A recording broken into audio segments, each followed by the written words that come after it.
This video is brought to you by Mack Weldon. They make great clothes. Antimicrobial.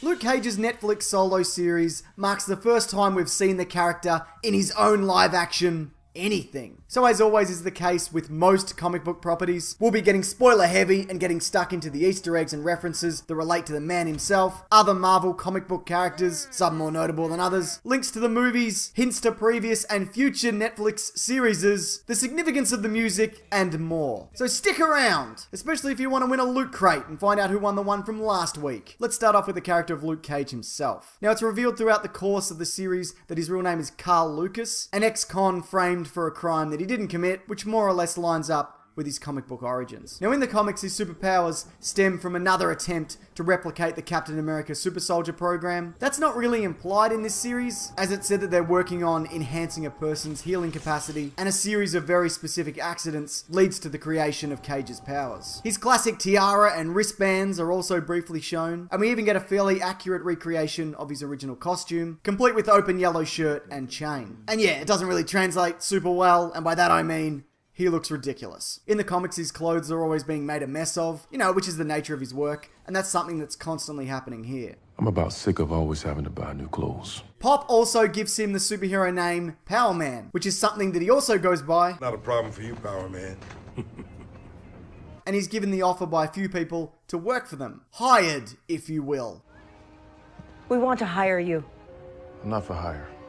This is a nod to both his normal profession and the name of his first comic run. But let's talk the people of Luke Cage's universe. Mercedes Knight, or Misty Knight, appears, who as always is a New York City cop. She looks quite a bit like her comic book counterpart at the end of the series. The outfit and hair are quite similar, and she gets shot in the arm at one point, which could very well be a reference towards her bionic arm, which is traditionally Stark Tech. She was also involved in a relationship with Danny Rand, who'll be debuting in the 2017 Iron Fist TV series. She's partnered with Raphael Scarf, which is the same as in the comics. There's a few other minor characters thrown in for good measure. Rackham, a prison security guard at Seagate. Dr. Noah Bernstein, whose comic book background has his father being a Nazi, who worked on recreating the Super Soldier program, a project that his son then continues. Comanche, as a fellow inmate of Cage's. And Shades, who sometimes comes equipped with a visor capable of shooting lasers or something or whatever, I don't know. As for the villains, Mariah Dillard differs significantly from her comic book counterpart, who's also known as Black Mariah, though Black Mariah was also apparently a nickname of this current incarnation. Cottonmouth is a well-known Luke Cage villain and drug dealer from the early days of his comics, and Diamondback is the name of a few Marvel villains, but this version, Willis Stryker, wasn't a secret brother of Cage, but a friend of his growing up. If you were wondering why he was given this, let's say,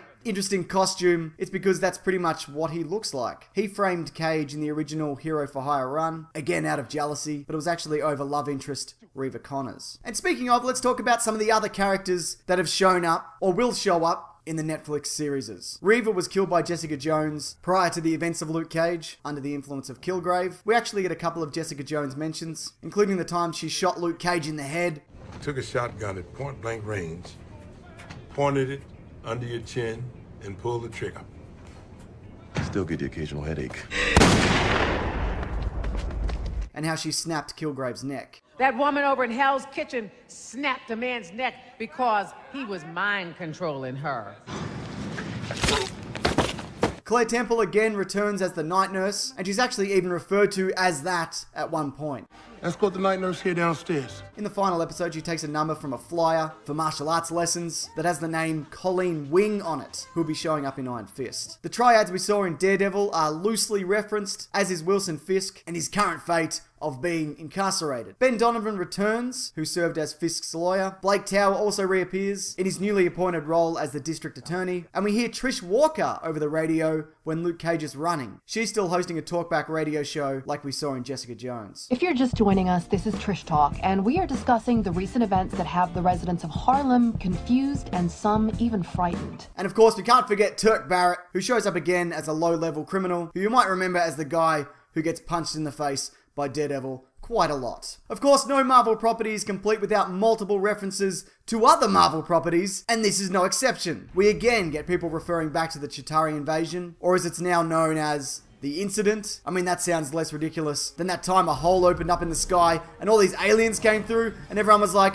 holy shit! Then a bunch of brightly colored people in costumes showed up, and one of them, the one who looks a lot like a robot, flew a nuclear weapon, which was aimed directly at the city. How crazy is that in itself? Through the wormhole, which then closed, and then all the weird aliens died. And that green monster was there. You know that one that smashed up Harlem that one time? Or maybe he saved everybody? Who's to say? It was kind of dark. Anyways, apparently bootleg footage of that is now a thing. Go figure. Tony Stark, the big blonde dude with the hammer, the old dude with the shield, the green monster, and I don't mean Fenway.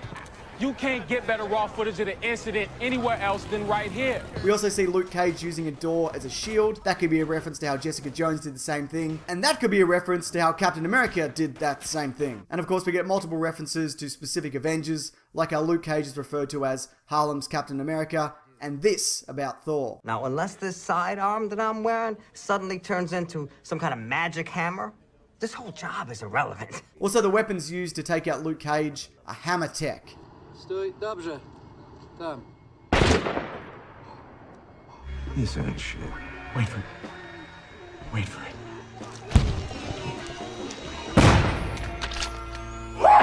You probably remember him as the Tony Stark knockoff from Iron Man 2, with the last time we saw him being in the Mandarin one-shot, All Hail the King. Look at this guy. What is so special about him? I mean, I had an army of robots. What's he got? He's got some dumb accent? His name's Trevor. What is that? Like if Bin Laden and Benny Hill had a baby. There's also a reference to some non-Marvel properties, such as Diamondback mimicking a line from the Warriors. Carl, come out and play.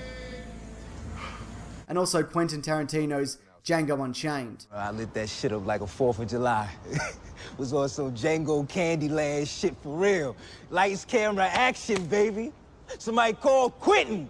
Funnily enough, Tarantino has always been a big fan of Luke Cage and has expressed some interest in the past in directing a film. In fact, he considered that for the movie to make after Reservoir Dogs, but ended up going with Pulp Fiction. Also, this is unrelated, sort of, but he mentioned recently that his version would have gone in a slightly different direction. Is there anything, like, as a fan, what kind of things would you want to see? Well, frankly, to tell you the truth, I mean, I might be one of the pains in their asses, because, I mean, I love the way the character was presented so much in the 70s that I'm not really that open to a rethinking on who he was. Yeah. Because I just think that first issue, that origin issue, and then the kind of follow-up next 4 issues, that first issue was so good. And it was really Marvel's attempt to try to do a blaxploitation kind of vibe, movie vibe, as one of their superhero comics. And I thought they nailed it. They absolutely nailed it. So just take that issue 1 and just put it in script form and do that. Now, it would be remiss of me not to mention the music of Luke Cage, as this series featured a number of prominent artists. Now, honestly, music isn't really my area, so I'll just touch on a few. Each episode of the series is named after a Gangstar track, and Dapper Dan the Hip Hop Tailor makes an appearance. The most significant cameo, though, is Method Man, who's present in the convenience store holdup, who then ends up vouching for Luke Cage. The name John Blaze is also mentioned in passing in an earlier episode. Got that John Blaze shit. This is an alias of Method Man, and also the name of the first Ghost Rider, Nicolas Cage.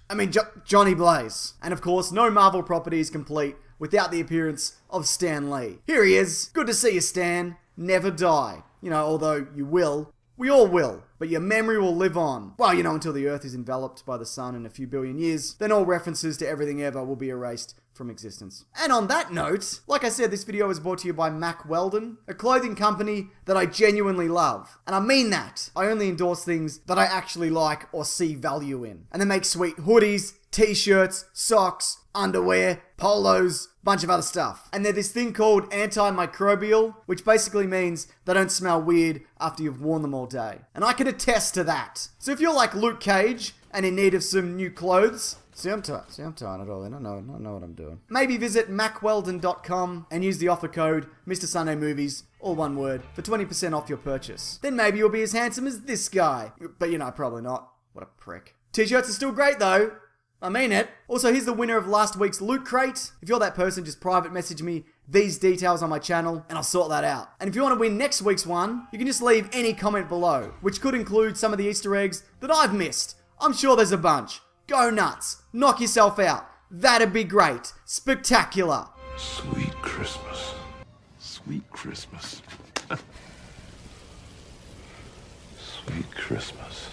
Man, don't start with that sweet Christmas shit. Also, if you do like Luke Cage, 2 things. Come back this Thursday for our final episode in this series of Caravan of Garbage, where we'll be looking at one of the most entertaining Luke Cage stories that you could possibly imagine. It's incredible. You can turn on notifications to know when that's ready. And also this Monday on my podcast, The Weekly Planet, we're getting stuck into this season of Luke Cage and how it ended up. I got some stuff to say, believe you me. But thanks for watching this though. I appreciate it. Take care.